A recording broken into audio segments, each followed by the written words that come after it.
The killer is you!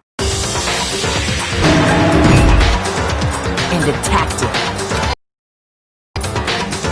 And that's where the bloodstains on the poster and carpeting in the boys' locker room came from.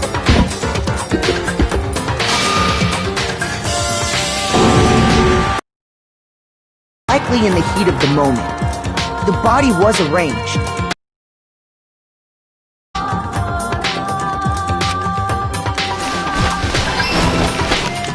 Which is why the killer hurried to try and hide the act. First, pulling up the bloodstained carpet. Then, removing the bloody poster.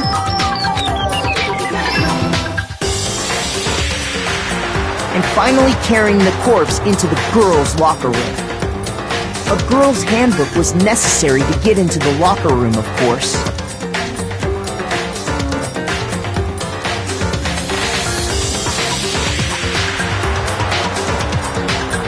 But this alone doesn't prove that the killer was necessarily a girl. After all, Sayaka and Junko's handbooks had been placed in the main hall. Using one of those, a boy could get into the girls' locker room without much problem. And that's exactly how the killer did it. With the carpet and the poster they brought with them, they got to work.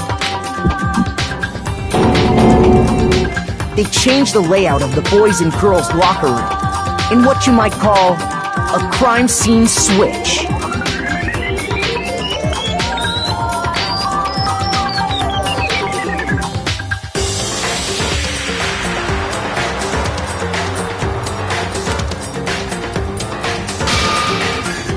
That could have been the end of things, but no. Byakuya discovered the body and decided to intervene in the situation, making things even more complicated. So, after stumbling on the crime scene, he went and grabbed the extension cord from the library, and then he got to work. He used the cord to string up Chihiro's lifeless body.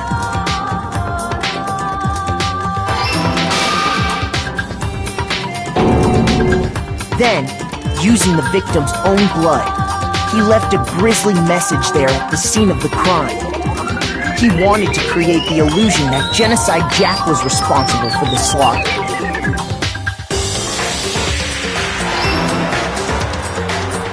And around the same time that Byakuya was putting together this facade,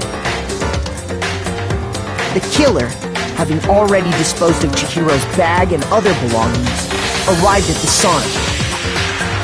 There, they planned to destroy the last piece of evidence, Chihiro's handbook.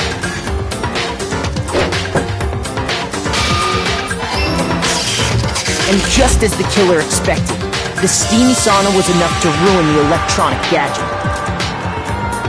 Somehow, the killer knew that the handbook couldn't stand up to the heat of the sauna. And the reason they knew that is because the sauna had already wrecked their own handbook. And that's how it all played out. Isn't that right, Mondo